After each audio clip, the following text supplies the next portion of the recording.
Un acte précieux, pourtant banalisé par la majorité des Béninois. Il s'agit du don de sang. Plus qu'une nécessité, ce geste qui sauve est d'une importance qui n'est plus à démontrer. Il y a des malades qui attendent. Partout et à tout moment, il y a des demandes. Il faut des donneurs pour que ceux-là soient sauvés.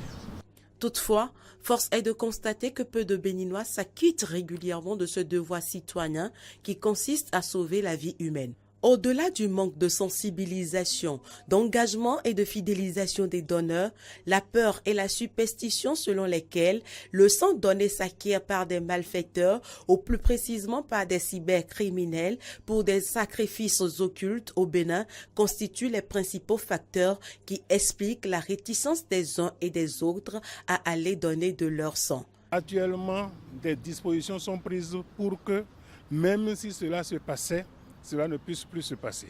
N'importe qui ne prescrit plus le sang, n'importe quelle clinique ne fait plus la transfusion si vous n'êtes pas agréé par l'Agence nationale pour la transfusion sanguine, qui est notre partenaire privilégié.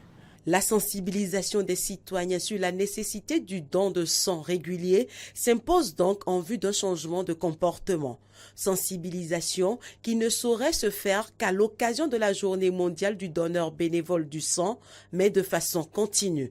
Aucun problème sur l'organisme. Je suis déjà à plus de 10 dons de sang. Je suis à mon 10e don de sang. Je suis un donneur de sang régulier bénévole. J'ai ma carte de donneur. On les invite à donner du sang pour aider nos malades, surtout dans les hôpitaux. Soulager au moins les pauvres citoyens, des malades qui sont dans les hôpitaux, les femmes qui ont accouché, qui ont besoin du sang, les enfants également qui sont en déviés. Nous sommes là quand même pour pouvoir les accompagner dans ce sens-là. Les populations sont donc invitées à accomplir le geste qui sauve, car plus que jamais, non seulement la sécurité des donneurs est garantie, mais également celle des patients qui en ont besoin. En témoignent d'ailleurs les nombreuses analyses qui sont faites avant de mettre le sang à leur disposition.